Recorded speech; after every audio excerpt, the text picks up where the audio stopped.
TY BCom 2019 pattern advance अकाउंटिंगचा accounting for capital reconstruction problem number 4 आज आपण पाहतोय. प्रॉब्लेम आधी समजावून घेऊयात, त्यानंतर सोल्युशन पाहूया. तर प्रत्येक प्रॉब्लेम मध्ये आधी बॅलन्स शीट दिलं जायचं आणि त्यानंतर ऍडजस्टमेंट्स होत्या. परंतु हा प्रॉब्लेम असा आहे की यामध्ये आधी ऍडजस्टमेंट दिलेले आहेत आणि नंतर बॅलन्स शीट आहे. मग आधी ऍडजस्टमेंट समजून घ्या. ऍडजस्टमेंट थोड्याशा मोठ्या साईजच्या आहेत, परंतु त्याचा अर्थ मात्र शॉर्ट आहे. A special resolution was passed by Ashish Limited, Nasik. First adjustment, 807% preference share of 200 each, म्हणजे 807% प्रेफरन्स शेअर आहेत 200 रुपयाला एक याप्रमाणे. ₹160 कॉल्ड अप. आपल्याला माहिती आहे सर्वांना की जेवढी फेस व्हॅल्यू असेल तेवढीच कॉल केली जाते असं नाही, तर त्यापैकी कमी अमाऊंट कॉल केली जाऊ शकते. मग 160 कॉल्ड अप आहे. अप टू रिड्यूस टू जी 160 रुपये कॉल्ड अप अमाऊंट आहे ती काय झाली, रिड्यूस झाली to 807% preference share of 200 each ₹80 per share called up. म्हणजे 800 ची संख्या बदलली का नाही, तर 800च आहे. 7% प्रेफरन्स शेअरचा रेट होता 7%च आहे. मग काय बदललं, फेस व्हॅल्यू बदलली का, तर नाही, फेस व्हॅल्यू पण नाही बदलली. तर बदललं काय आहे, फक्त कॉल्ड अप व्हॅल्यू बदलली. जी 160 रुपये कॉल्ड अप व्हॅल्यू होती ती किती झालेली आहे, तर 80 रुपये कॉल्ड अप व्हॅल्यू झालेली. म्हणजेच 160 आणि 80 यातला डिफरन्स. मग प्रेफरन्स शेअर किती रुपयाने कमी झाला, तर प्रेफरन्स शेअर 80 रुपयाने कमी झालेला आहे. मग एंट्री करताना जेवढी अमाऊंट रिड्यूस झालेली आहे फक्त तेवढ्याच अमाऊंटची एंट्री करायची, फुल अमाऊंटची एंट्री करण्याची गरज नाहीये. त्यानंतर next second adjustment, 9500 equity share of ₹40 each fully paid up to be reduced to ₹20 each. 40 रुपयाचा शेअर होता तो किती रुपये झाला, 20 रुपये झाला. मग 20 आणि 40 मधला डिफरन्स म्हणजे 20 रुपयाने इक्विटी शेअर काय झाला, कमी झाला. फुल्ली पेडअप शब्द आलाय का पुढे, नाही आला. मग फुल्ली पेडअप शब्द नाही आला तर एंट्री करताना आपण जेवढी अमाऊंट रिड्यूस झालेली आहे तेवढ्याच अमाऊंटची काय करणार आहोत, एंट्री करणार आहोत. त्यानंतर नेक्स्ट 308% डिबेंचर ऑफ 300 इच. 300 संख्या आहे, 8% डिबेंचर्स आहेत आणि त्याचा रेट पण किती आहे, 300 रुपये आहे. To be reduce to 309% debenture of 270 each. 308% debenture होते ज्यांची व्हॅल्यू 300 रुपये होती, ते काय झाले, रिड्यूस झाले. आणि कितीपर्यंत रिड्यूस झाले, तर 270 रुपयापर्यंत रिड्यूस झाले. म्हणजे 300 आणि 270 मधला फरक आहे 30 रुपयांचा. मग 30 रुपयाने डिबेंचर काय झाले, रिड्यूस झाले. परंतु 8%चा रेट किती झाला, आता 9% झाला. मग एंट्री करताना पूर्ण डिबेंचरला आपल्याला डेबिट द्यावं लागेल, जेवढे रिड्यूस झाले तेवढं रिडक्शनला क्रेडिट द्यावं लागेल आणि उरलेल्या अमाऊंटचं परत क्रेडिट द्यावं लागेल डिबेंचरला, पण 8च्या ऐवजी आता 9% लिहावं लागेल. ही झाली तिसरी ऍडजस्टमेंट.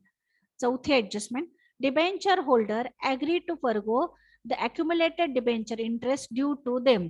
डिबेंचर होल्डरने काय ठरवलं की त्यांचं जे बॅलन्स शीटला डिबेंचर इंटरेस्ट आहे ते सोडून देणार आहे, म्हणजे ते बॅलन्स शीटला परत येणार नाही. म्हणजेच ते काय झालं, रिड्यूस झालं. मग कॅपिटल रिडक्शन अकाउंटच्या क्रेडिट साईडला आपण जेवढं डिबेंचर इंटरेस्ट बॅलन्स शीटला दिलेलं आहे तेवढं पूर्ण डिबेंचर इंटरेस्ट दाखवणार आहोत. डिबेंचर इंटरेस्ट बॅलन्स शीटला आपण चेक करून घेऊया. बघा, डिबेंचर इंटरेस्ट आहे 8,800 रुपये. ते 8,800 रुपये पूर्णपणे काय झाले, रिड्यूस झालेले आहे. देन नेक्स्ट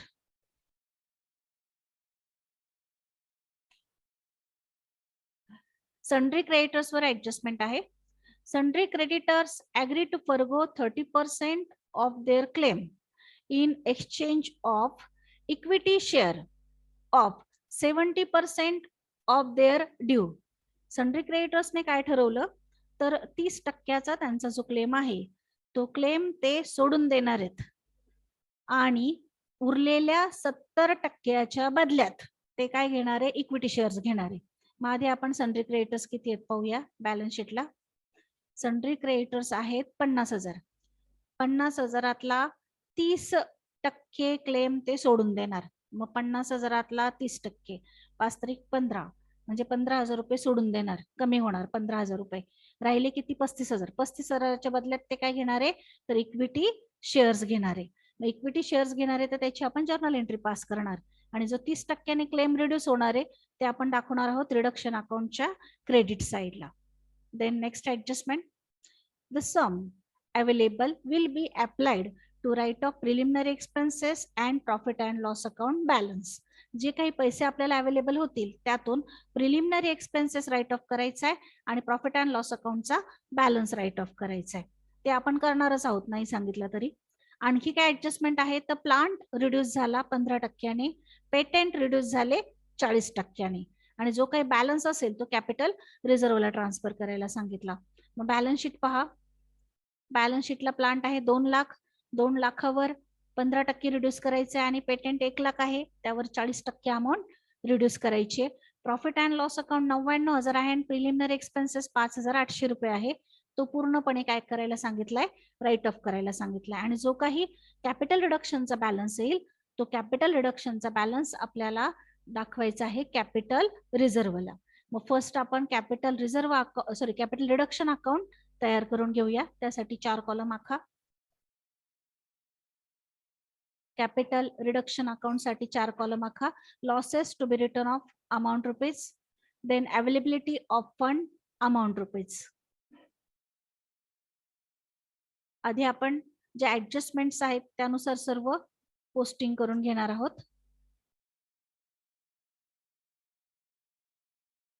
ऍडजस्टमेंट्स पहा.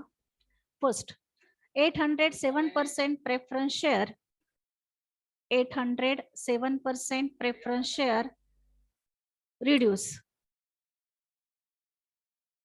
कितीने रिड्यूस झाले, तर 200 रुपयाचा शेअर होता, 160 कॉल्ड अप अमाऊंट होती, ती किती झाली, 80 रुपये कॉल्ड अप झाली, म्हणजे 80 ने रिड्यूस झाला. मग या रिडक्शन अकाउंटच्या क्रेडिट साईडला by 6% preference share capital account, 7% sorry, by 7% preference share capital account कंसात जेवढे शेअर्स आहेत तेवढे शेअर्स गुणिले जेवढ्याने रिड्यूस झाला तेवढी अमाऊंट घ्यायची. 800 शेअर्स आहे, 160 पेडअप होता किंवा कॉल्डअप होता, तो 80 कॉल्डअप झालाय. मग घ्या कंसामध्ये इन ब्रॅकेट 800 इंटू 80, 800 गुणिले 80, अमाऊंट मध्ये 64,000 by 7% preference share capital account, by preference share capital account 800 गुणिले 80, अमाऊंट मध्ये 64,000. त्यानंतर पुढची adjustment 9,500 equity share of 40 each fully paid up to be reduced to ₹20 each. 40 रुपयाचा शेअर 20 रुपये झालेला आहे. मग 20 ने कमी झाला, 9,500 गुणिले 20, रिडक्शन अकाउंटच्या क्रेडिट साईडला घ्या. By equity share capital account कंसात 9,500 गुणिले 20, अमाऊंट मध्ये घ्या 1,90,000, अमाऊंट मध्ये 1,90,000. त्यानंतर तिसरी adjustment 308% debenture of 300 each to be reduced to 309% debenture of 270 each. 300 आणि 270 मधला फरक 30 रुपये. 30 रुपयाने डिबेंचर्स कमी झालेले आहेत. बाय 7% डिबेंचर अकाउंट कंसात 300 गुणिले 30, अमाऊंट मध्ये 9,000, अमाऊंट मध्ये 9,000, 8% डिबेंचर आहे. बाय 8% डिबेंचर अकाउंट 300 गुणिले 30 अमाऊंट मध्ये 9,000. त्यानंतर पुढची adjustment, debenture holder agree to forgo accumulated debenture interest due to them. Debenture interest त्यांनी सोडून दिलं. बॅलन्स शीटला डिबेंचर इंटरेस्ट दिलेले 8,800 रुपये. मग रिडक्शन अकाउंटच्या क्रेडिट साईडला घ्या, बाय डिबेंचर इंटरेस्ट 8,800 रुपये. त्यानंतर पुढची ऍडजस्टमेंट सन्ड्री क्रेडिटर्स वर आहे. सन्ड्री क्रेडिटर्सने 30% क्लेम त्यांचा सोडून दिला. आधी क्रेडिटर्स किती आहेत पहा बॅलन्स शीटला. क्रेडिटर्स आहेत 50,000. 50,000 30% म्हणजे कॅल्क्युलेट करून येतोय 15,000 रुपये. तो घ्या, by sundry creditors in bracket 30% amount मध्ये 15,000 रुपये.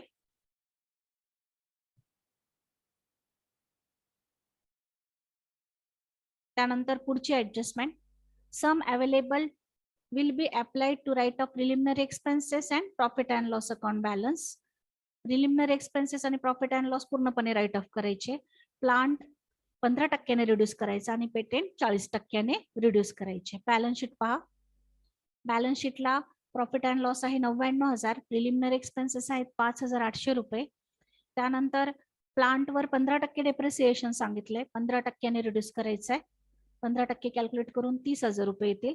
पेटेंट 40% रिड्यूस करायचे. 1 लाखावर 40% म्हणजे 40,000 रुपये येतील. ह्या सर्व ऍसेट्स कमी होत आहे म्हणून आपण त्या दाखवणार रिडक्शन अकाउंटच्या डेबिट साईडला. मग डेबिट साईडला घ्या, टू प्रिलिमिनरी एक्सपेन्सेस 5,800 रुपये. त्यानंतर to profit and loss account 99,000 रुपये. त्यानंतर टू प्लांट कंसात 15% कॅल्क्युलेट करून 30,000 रुपये. 2 लाखावर 15% कॅल्क्युलेट केलाय. देन पेटेंट 40%, 1 लाखावर 40%, 40,000 रुपये. सर्व ऍडजस्टमेंट संपलेले आहेत त्यामुळे रिडक्शन अकाउंट आपण अगोदर क्लोज करणार. क्रेडिट साईडची टोटल करा, 2,86,800. डेबिट साईडला मांडा 2,86,800. त्यातून डेबिट साईड मायनस करा. डेबिट साईड मायनस करून बॅलन्स येतोय 1,12,000. 1,12,000. त्यासमोर लिहा टू कॅपिटल रिझर्व, कंसात लिहा बॅलन्सिंग फिगर, म्हणजे लक्षात येईल की हा बॅलन्स आहे. कंसात लिहा balancing figure.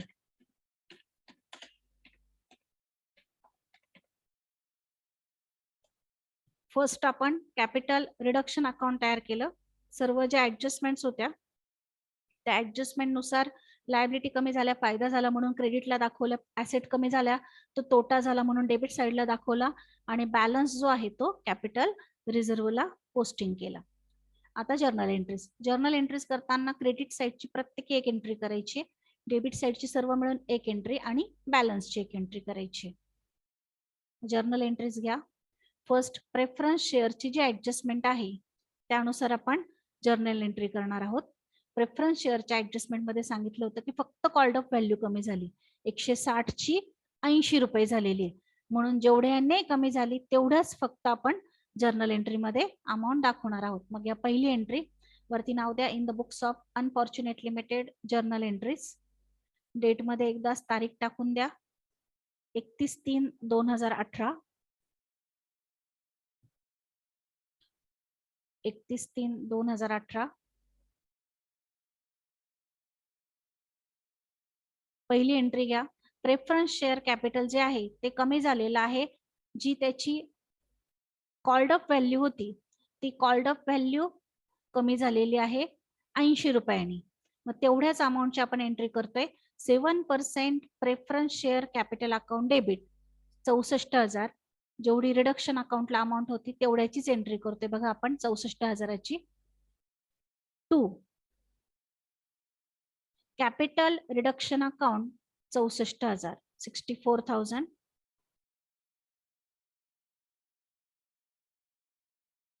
being preference share called up value reduced by 80 each. Called up, फक्त कॉल्ड अप व्हॅल्यू चेंज झाली आहे. नेक्स्ट इक्विटी शेअरची एंट्री. इक्विटी शेअर जो आहे तो त्याची ऍडजस्टमेंट पहा. Second adjustment, 9,500 equity share of 40 each fully paid up to be reduced to rupees 20 each. 40 रुपये फुल्ली पेड अप होता, तो आता 20 रुपये झालेला आहे. मग पूर्ण कॅपिटलला डेबिट द्या. जेवढी अमाऊंट रिड्यूस झाली 1,90,000 आहे रिड्यूस झालेली. 40चा 20 आहे म्हटल्यानंतर जेवढी रिड्यूस झाली तेवढीच पुन्हा शिल्लक राहणार आहे. एंट्री घ्या. Equity share capital account debit 3,80,000, 3,80,000 to capital reduction account 1,90,000 to equity share capital account 1,90,000 being equity share reduced to rupees 20 each fully paid up. ही झाली सेकंड एंट्री.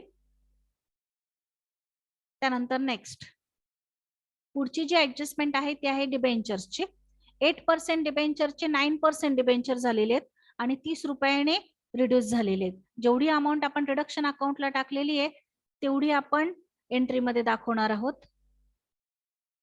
रिडक्शन अकाउंट पहा. 8% डिबेंचर 300 डिबेंचर्स होते 30 रुपयाने, 9,000 रुपये कमी झालेले आहेत. Balance sheet पहा. Balance शीटला 8% debenture 90,000 ते 90,000 मधून 9,000 कमी झाले म्हणजे 81,000 रुपयाचे जे डिबेंचर्स आहेत ते शिल्लक राहतील. पण 8% डिबेंचर आता किती झालेले आहेत? 9% झालेले आहेत. त्यानुसार एंट्री घ्या. नेक्स्ट एंट्री डिबेंचरची 8% debenture account debit, 8% debenture account debit 90,000 to capital reduction account 9,000 to 9% debenture account 81,000 being debenture reduced by 30 each and covered किंवा कन्वर्टेड म्हणा, converted into 9%, converted into 9%. Then next adjustment, debenture holder forgo their accumulated debenture interest. Debenture interest त्यांनी सोडून दिलंय, ती entry घ्या. Debenture interest account debit 8,800 to capital reduction account 8,800 being debenture holder forgo their interest, being debenture holder forgo their interest. Then next adjustment, sundry creditors forgo 30% of their claim in exchange of equity share of 70% of their dues. He adjustment महत्वाची आहे आणि नवीन आहे. Balance शीटला creditors होते 50,000, त्यातले 30% reduce झाले म्हणजे 15,000 कमी झाले. राहिलेल्या 35,000 बदल्यात त्यांनी इक्विटी शेअर घेतले. मग जर्नल एंट्री घ्या.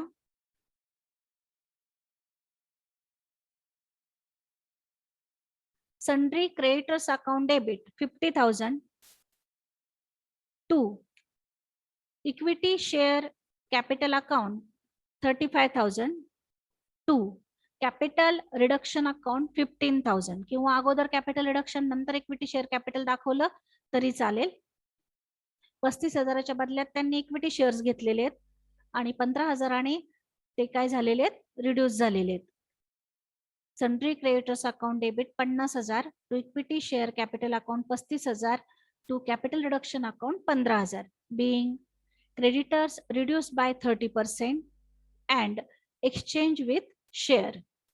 30% रिड्यूस झाले आणि त्यांनी शेअर्स घेतले त्यांच्या बदल्यात. क्रेडिटर्सच्या बदल्यात काय घेतले? शेअर्स घेतले. रिडक्शन अकाउंटच्या क्रेडिट साइडच्या ज्या एंट्रीज होत्या त्या इथे पूर्ण झालेल्या आहेत बघा. आता डेबिट साइडची सर्व मिळून एक एंट्री करायची आहे आणि बॅलन्सची एक entry. Next, capital reduction account debit debit साईडला जेवढे आयटम आपण पोस्टिंग केलेले आहेत त्यांची बेरीज करून घेतलेली आहे 1,74,800. To preliminary expenses account 5,800. To plant account 30,000. To patent account 40,000. To profit and loss account 99,000. being intangible assets and depreciation written off. आणि लास्ट बॅलन्सची एंट्री. कॅपिटल रिडक्शन अकाउंटला जो बॅलन्स आलेला आहे त्या बॅलन्सची एंट्री 1,12,000ची. Capital reduction account debit 1,12,000 to capital reserve 1,12,000 being balance of capital reserve, capital reduction म्हणा, being balance of capital reduction transfer to reserve, being balance of capital reduction transfer to capital reserve किंवा नुसतं transfer लिहिलं तरी चालेल. या पद्धतीने एकूण 7 journal entries झालेल्या आहेत. फर्स्ट स्टेप मध्ये आपण रिडक्शन अकाउंट तयार केलं, सेकंड स्टेप मध्ये आपण जर्नल एंट्रीज केल्या. आता बॅलन्स शीट. बॅलन्स शीट तयार करताना जे तुमचं प्रॉब्लेमचं बॅलन्स शीट आहे त्यावरून सोल्युशनचं बॅलन्स शीट तयार करायचंय. आधी प्रॉब्लेमचं बॅलन्स शीट पहा. बघा प्रॉब्लेमच्या बॅलन्स शीटला 9,500 इक्विटी शेअर होते 40 रुपयाचे एक. आता इक्विटी शेअर किती रुपयाचा झालाय 20 रुपयाचा झालेला आहे. तुम्ही इक्विटी शेअर्स घेताना आधीचे 9,500 आणि क्रेडिटर्सला 35,000चे इक्विटी शेअर्स दिलेले आहेत. तर दोन्ही मिळून घेतले तरी चालतील एकत्र, किंवा लक्षात येत नसेल तर दोनदा इक्विटी शेअर दाखवले तरी चालते. बघा मी इथे घेताना दोन्ही मिळून घेतलेले आहेत इक्विटी शेअर. ते कसे आलेत ते सांगते तुम्हाला. त्याआधी प्रेफरन्स शेअर पहा. Preference share 800 7% preference share of 200 each 160 paid up होते. आता ते 80 पेडअप झालेले आहेत. बाकीचे ऍज इट इज ठेवायचे, फक्त इथे 160च्या ऐवजी किती करून घ्यायचे 80 करून घ्यायचे. मग घ्या issued and subscribe capital. Credit साइडला बॅलन्स शीटला वरती तारीख द्या ऍज ऑन 31 मार्च 2018. 4 कॉलम करा, लायबिलिटी आणि rupees, assets rupees. Share capital dash करून खालच्या वेळेवर issued and subscribe capital dash करून 800 7% preference share of 200 each rupees 80 paid up. 80 paid up amount मध्ये घ्या 64,000 64,000. त्यानंतर आधीचे बॅलन्स शीटला 9,500 इक्विटी शेअर होते. 35,000चे इक्विटी शेअर्स क्रेडिटर्सला दिलेले आहेत. मग 35,000ला 20 ने भाग दिला. 20 ने का भाग दिला, कारण आता एक इक्विटी शेअर कितीचा झालाय 20 रुपयांचा झालेला आहे. म्हणून 35,000ला काय केलं 20 ने भाग दिला. आणि 20 ने भाग दिल्यानंतर जेवढे शेअर्स आले 1,750 रुपये, सॉरी 1,750 शेअर्स, तर तेवढे शेअर्स मी काय केले 9,500 मध्ये ऍड केले. मग ऍड करून किती आले 11,250 इक्विटी शेअर. तुम्ही इथे पेन्सिलने लिहून ठेवलं तरी चालेल. 9,500 प्लस 35,000 भागिले 20. 35,000 हे रुपये आणि एका शेअरची किंमत 20 रुपये, म्हणून 35,000 भागिले काय केले 20 केले. मग 1,750 आले शेअर्स. मग 9,500 आधीचे आणि क्रेडिटर्सला दिलेले 1,750, या दोन्हींची काय केली बेरीज केली. ती बेरीज करून आले 11,250 equity share of 20 each. Amount मध्ये 2,25,000 रुपये. अमाऊंट मध्ये 2,25,000. त्यानंतर डिबेंचर्स. डिबेंचर 300 आहे तर 300च आहे, फक्त 8% किती झाले 9% झाले. आणि 300 रुपयाचा डिबेंचर आता 270 झालंय. मग घ्या 300 9% डिबेंचर ऑफ 270 इच. अमाऊंट मध्ये 81,000. त्यानंतर डिबेंचर इंटरेस्ट सोडून दिलं ते घ्यायचं नाही. बिल्स पेबल आहे तसेच घ्यायचे, क्रेडिटर्स घ्यायचे नाही, कारण की त्यांना आपण आता इक्विटी शेअर्स देऊन टाकलेले आहेत. आणि कॅपिटल रिझर्व घ्यायचा. मग या बिल्स पेबल 5,000 रुपये आणि कॅपिटल रिझर्व जो आपण कॅल्क्युलेट केलेला आहे तो आलेला आहे 1,12,000 रुपये. लायबिलिटी साइड कंप्लीट झाली. ऍसेट साइड, ऍसेट साइडला प्लांट बॅलन्स शीटला होता 2 लाख रुपये. त्यातून जेवढा रिड्यूस झालेला आहे तेवढा आपण कमी करणार आहोत. बॅलन्स शीटला बघा प्लांट आहे 2 लाख. रिडक्शन अकाउंटला जेवढा रिड्यूस झालाय तेवढा दाखवलेला आहे प्लांट आपण डेबिट साइडला 30,000. 2 लाखातून 30,000 वजा करून बॅलन्स शीटला आलेला आहे 1,70,000. पेटेंट होते 1 लाख रुपये, त्यातले 40,000 रिड्यूस झाले, शिल्लक राहिले 60,000. डेटर्सवर ऍडजस्टमेंट नव्हती त्यामुळे आहे तसेच घेतले 70,000. बिल्स रिसिवेबल वर पण ऍडजस्टमेंट नव्हती, आहे तसेच घेतले 35,000. स्टॉकवर पण ऍडजस्टमेंट नव्हती, आहे तसेच घेतले 1,45,000. कॅशवर पण ऍडजस्टमेंट नव्हती, कॅश ॲट बँकवर, मग आहे तसेच घेतले 7,000. आणि बॅलन्स शीट टॅली केलं. बॅलन्स शीट टॅली झालेला आहे 4,87,000 रुपयाला. ऍसेट साइडला प्लांट आणि पेटेंटवर ऍडजस्टमेंट होती आणि प्रिलिमिनरी एक्सपेन्सेस आणि प्रॉफिट अँड लॉस काढून टाकले होते, त्यामुळे ते 2 ऍसेट आपण घेतलेल्या नाही. या पद्धतीने 3 स्टेपमध्ये अकाउंटिंग फॉर कॅपिटल रिडक्शनचा प्रॉब्लेम आपला कंप्लीट झालेला आहे. फर्स्ट आपण कॅपिटल रिडक्शन अकाउंट काढलं, देन जर्नल एंट्रीज पास केल्या,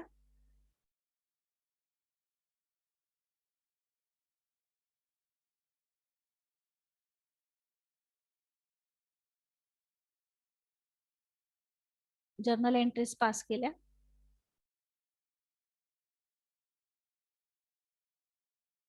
आणि लास्टला बॅलन्स शीट तयार केलं. या पद्धतीने अकाउंटिंग फॉर कॅपिटल रिकन्स्ट्रक्शनचा चौथा प्रॉब्लेम आपला कंप्लीट झालेला आहे. थँक्यू.